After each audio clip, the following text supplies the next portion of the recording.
Pendidikan pertama berdoa, meminta anak yang saleh. Ya. Tolong ini jangan diabaikan ya. Kelihatan seperti biasa tapi dampaknya akan banyak. Yang kedua,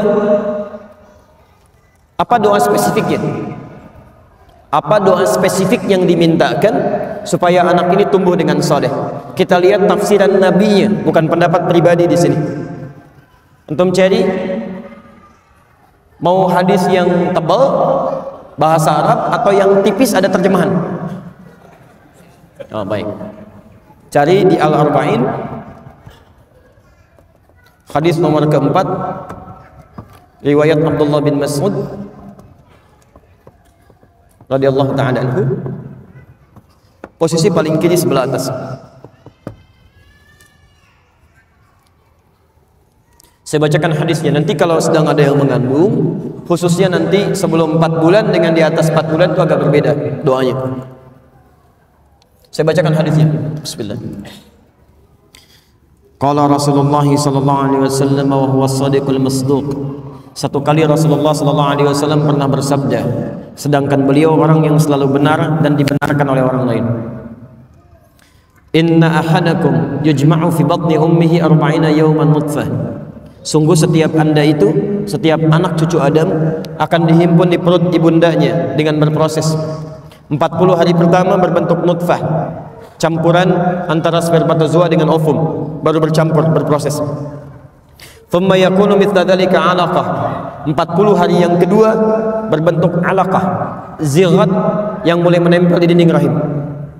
Thumma yakunu mithla dzalika mudirah. 40 hari ketiga usia 4 bulan sudah berbentuk mudirah. Saya pernah mengamati di Fakultas Kedokteran, itu istilahnya pun sama, menggunakan istilah hadis mudirah. Ya, sebentuk daging kunyahan yang mulai ada bentuknya. Tayyib, ini yang menarik. Thumma yursalu ilaihil malak fayanfukhu fihi roh. Dalam usia 4 bulan inilah kemudian diutus malaikat untuk meniupkan rohnya dengan izin Allah subhanahu wa ta'ala.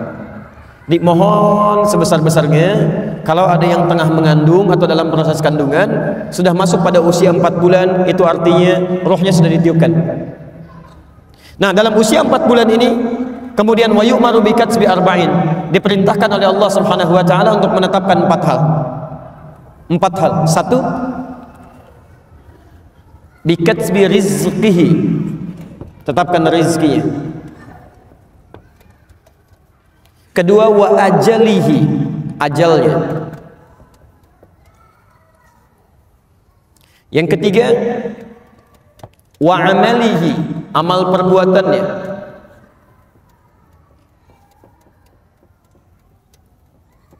Dan yang keempat, as-sa'idun huwa am syaqiyun, apakah bahagia hidupnya atau dia nestapa, bahagia dan sengsaranya. Yang 2 pertama ini disebut dengan qadar, yang 2 terakhir disebut dengan takdir. Ini perbedaannya. Fokus. Kalau qadar itu artinya ketetapan Allah yang ditetapkan tanpa campur tangan makhluk dan tidak ada ikhtiar di situ. Pokoknya sudah begitu. Dari lahir sampai dengan meninggal, ikhtiar kita tidak akan merubah itu. Misal ajal itu batas akhir kehidupan kita. Misal saya tarik dari 0 sampai 63 tahun misal. Ada yang sampai ajalnya 63 tahun, ada yang sampai 60 tahun, ada yang cuma 6 tahun, ada yang cuma 3 tahun, bahkan ada yang cuma 3 hari. Kalau sudah sampai di batas ajal ini, maka sudah selesai kehidupannya. Nggak bisa nambah, nggak bisa dikurangi. Quran surah 7 ayat 34. Idza jaa ajaluhum la yastakhiruna sa'ata wa la yastaqdimun. Kalau sampai di batas ini, maka tidak bisa dia memajukan atau dia mundurkan. Nah, ketetapan sampai meninggal ini itu tidak bisa dirubah oleh apapun, termasuk oleh doa. Di Anda berdoa sekhusyuk apapun tidak akan pernah menambah batas ajal Anda. Paham sampai sini? Baik. Yang ini disebut dengan takdir. Takdir itu ketetapan Allah yang dikukuhkan berdasar ikhtiar makhluk. Jadi ada ikhtiar di situ. Ada ikhtiar. Azan berkumandang, Allahu Akbar, Allahu Akbar. Anda bisa punya pilihan. Mau ke masjid menunaikan sholat atau teruskan melakukan aktivitas dunia. Itu ikhtiar Anda. Begitu Anda tetapkan mau ke masjid misalnya, menjemput hidayah Allah, Anda berangkat ke masjid, maka ditetapkan bagian pahalanya. Itu yang disebut dengan takdir. Tapi kalau Anda mengabaikan petunjuk Allah, lalu Anda mencari kebutuhan dunia, maka ditetapkan bagian dari konsekuensi dunianya. Bisa menjadi dosa, bahkan bisa menjadi bagian hukuman untuknya. Paham sampai sini? Itu yang disebut dengan takdir. Nah, mohon maaf, ini usia 4 bulan akan ditetapkan oleh Allah Subhanahu wa taala. Bagaimana tentang kadarnya? Termasuk juga dengan kemampuan untuk memilih takdirnya. Ini poinnya. Maka orang tua dalam fase kandungan saat anak usia 0 sampai 4 bulan itu, kalau sudah diketahui dia mulai mengandung, maka mohonkanlah kepada Allah Subhanahu wa taala agar 4 hal ini ditetapkan oleh Allah dalam suasana yang baik. Minta suami istri, ya Allah, mohon ya Allah, anugerahkan kepada anak hamba ya Allah, anak kami rizki terbaik dalam hidupnya, jauhkan dari yang haram ya Allah, dekatkan dengan yang halal ya Allah, teguhkan hatinya untuk menjemput yang halal dalam hidupnya, rizkinya. Ya Allah, mohon ya Allah, berapapun ajal yang telah Engkau tetapkan bagi anak hamba nanti ya Allah, mohon jadikan setiap detik dalam kehidupannya, setiap delik usianya sebagai kebaikan-kebaikan yang mendapatkan pahala dari sisimu.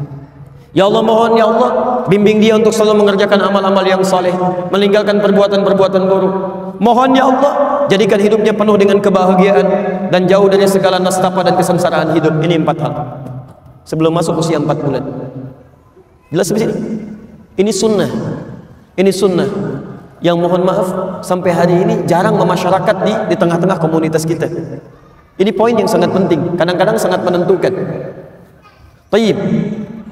Usia 4 bulan ke atas, konsep pendidikannya tidak hanya tercukup kepada doa meminta anak yang saleh, tapi juga sifat saleh dalam doa ini, awas hati-hati ya, mesti dipraktikkan dalam bentuk ikhtiar. Tolong garis bawahi konsep ini ya. Doa itu tidak cukup dimohonkan kepada Allah, tapi harus disandingkan dengan ikhtiar yang mewujudkan doa yang dimohonkan. Misal,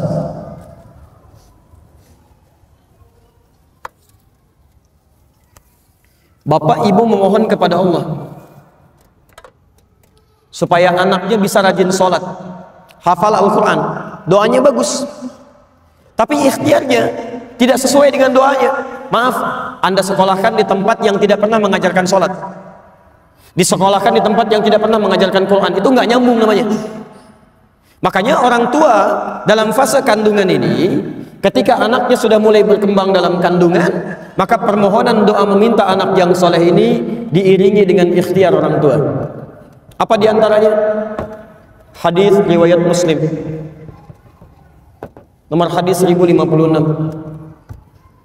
Kembali ke Al-Arba'in, nomor hadis yang ke-10, posisi paling kanan sebelah atas. Baik. Saya percepat saja pada kesimpulannya. 1, dimintakan oleh Nabi SAW di hadis ini supaya orang tua menjaga dirinya dari segala yang diharamkan oleh Allah Subhanahu wa taala. Awas, hati-hati. Segala yang masuk ke dalam perut Anda, kalau itu haram, maka pengaruhnya bukan cuma menjadi daging nanti, tapi menjadi sekat terkabulnya doa yang kita panjatkan kepada Allah. Saya beri ilustrasi begini. Ini apa? Jangan katakan wallahu a'lam. Ini gelas isinya air ya. Lihat sini, poin, fokus. Ini apa? Gelas isinya air, ada tutupnya ya, lebih jelas lah. Sekarang perhatikan. Kalau saya buka tutupnya, bisa nggak saya masukkan benda-benda lain? Spidol bisa? Aqua bisa? Taib. Sifat doa ketika dimohonkan kepada Allah, kata Al-Quran, doa itu tidak ada yang ditolak, semuanya akan dikabulkan. Setiap Anda mohonkan, demikian Allah akan kabulkan. Kalau tidak sekarang, besok. Kalau bukan besok, di masa yang akan datang, saat kita siap menerimanya. Konsepnya ada di Quran, surah kedua Al-Baqarah, ayat 186, posisi paling kiri sebelah bawah. Wa idza sa'alaka 'ibadi 'anni fa inni qarib ujibu da'watad da'i idza da'an. Kalau hambaku mencari-cari aku, bertanya padamu Muhammad untuk mencariku, katakan padanya aku sangat dekat.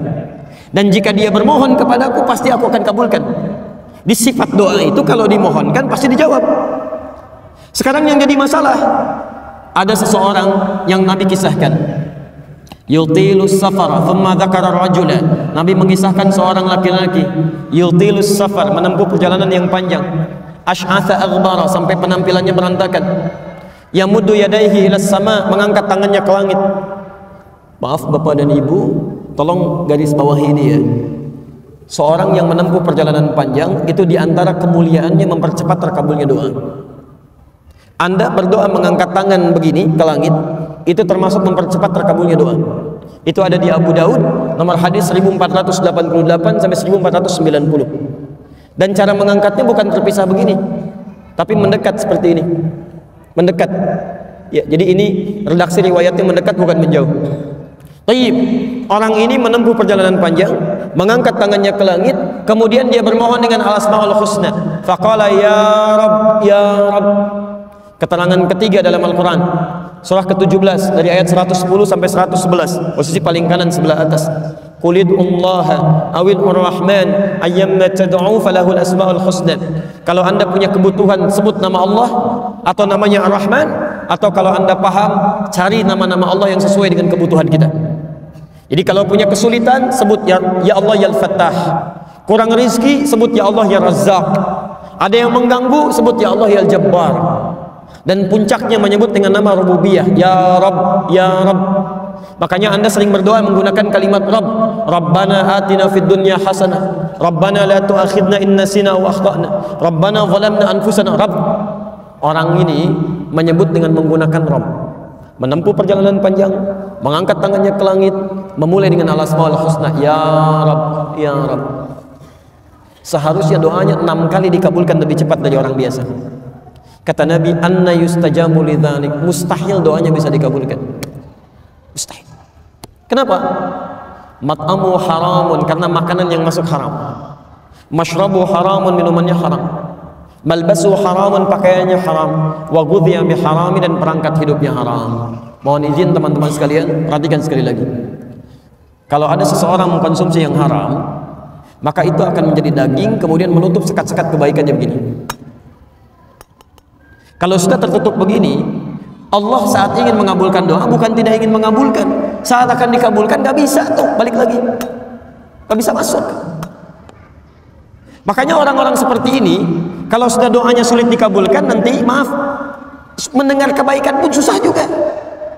Quran surah 6 ayat ke-25, wa fi adhanihim waqra, karena dia makan yang haram, beredar dengan darah, jadi daging, menyumbat telinganya. Dengar azan susah. Padahal ini masjid, ini rumah dia, Masya Allah. Speakernya ngadep ke rumah dia, ke kamarnya langsung. Allahu Akbar, Allahu Akbar, gak kedengaran Pak, gak kedengaran. Tapi konser musik yang dari Senayan, tinggal di Surabaya, konsernya dari Senayan, kedengaran Pak. Susah tuh.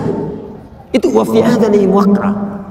Jadi kalau dalam kandungan orang tua, ayahnya membawa yang haram, ibunya masak di rumah, masuk ke dalam perutnya, itu bencana pertama. Bencana pertama. Saya pertama tiba di Indonesia, kemudian ke Bekasi, ada seorang ibu konsultasi dengan suaminya mengenai anaknya. Ini menarik ini, karena ibu bapaknya rajin taklim Pak.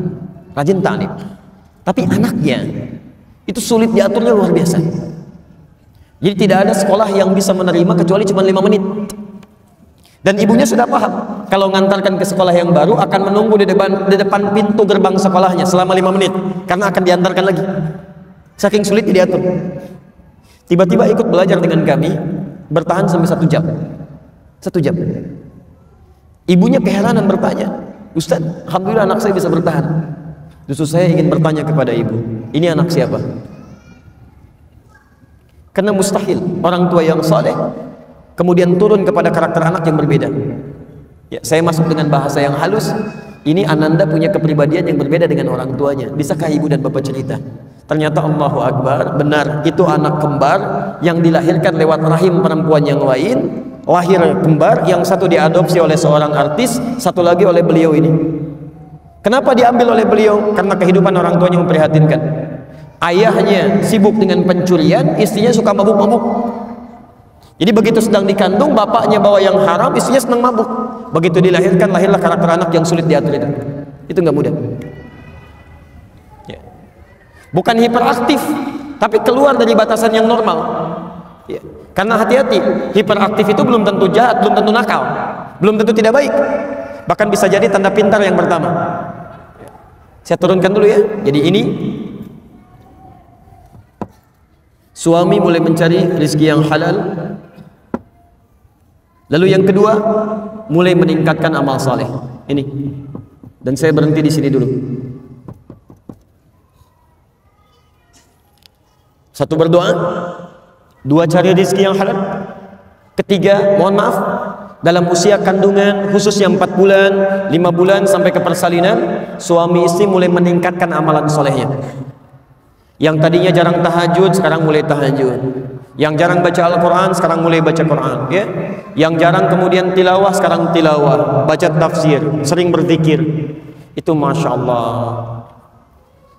Saat putra kami di usia-usia seperti ini dalam kandungan, kita datang untuk konsultasi mengenai keadaan janin pada dokter perempuan di Ciputat pada saat itu. Anda tahu apa yang disampaikan dokter ini? Pak, ini kami sudah ada pertemuan dokter-dokter muslim se-Asia. Disimpulkan ternyata ada pengaruh positif yang langsung sampai kepada janin anak yang dikandung dari peningkatan amal soleh kedua orang tuanya.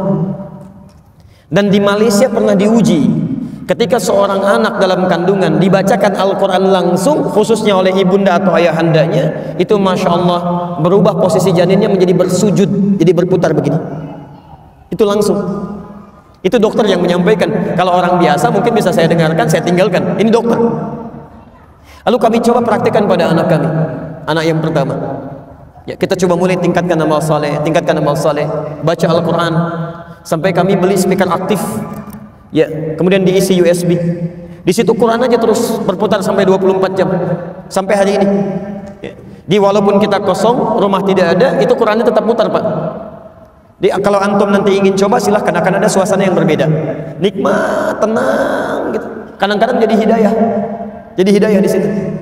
Nah, kalau istri kami sedang kesulitan, capek, maka pakai earphone, tempelkan di perutnya. Ya, maka terus Quran diperdengarkan. Apa yang terjadi? Begitu anak ini dilahirkan, kemudian mulai berkembang, usia 1 bulan, 2 bulan. Satu kali saya pulang ke rumah, ya sudah cukup agak malam, ya setelah berdakwah, Quran masih berputar. Anak ini nangis tidak berhenti, Pak, Bu, tidak berhenti. Saya tanyakan pada uminya, kenapa begini? Beliau katakan, Bu, ya nggak tahu katanya. Dari tadi nangis terus, gak pernah berhenti. Ya, saya diamkan susah. Saya coba merenung diam. Setelah itu saya katakan, coba ganti suratnya dengan Ar-Rahman, putar. Begitu diputar suratnya, ternyata diam. Saya bilang kembalikan ke ayat tadi, ternyata nangis lagi. Allahu Akbar. Ternyata ayat yang sedang dia perdengarkan itu, yang sedang dia dengar, itu ayat yang sedang berbicara tentang siksa neraka. Di anak yang terus diperdengarkan, respeknya kepada Quran tinggi. Begitu dia bisa merangkak pertama kali ketika melihat bapak ibunya sedang memulai murojaah Quran. Kami sedang murojaah Quran, si anak ini dengar Quran, dia mengejar, Pak. Sampai kami beri nama Muhammad Hamilul Quran, yang lekat dengan Al-Quran. Ini pasti ada pengaruhnya. Ya. Jadi antara ikhtiar yang Anda lakukan dengan apa yang kemudian Anda hadirkan pada anak, pasti akan ada pengaruhnya. Ini yang dilakukan oleh orang tua Imam Asy-Syafi'i yang dilakukan oleh orang tua Imam Ahmad bin Hanbal, yang dilakukan oleh orang tua Imam Al-Bukhari.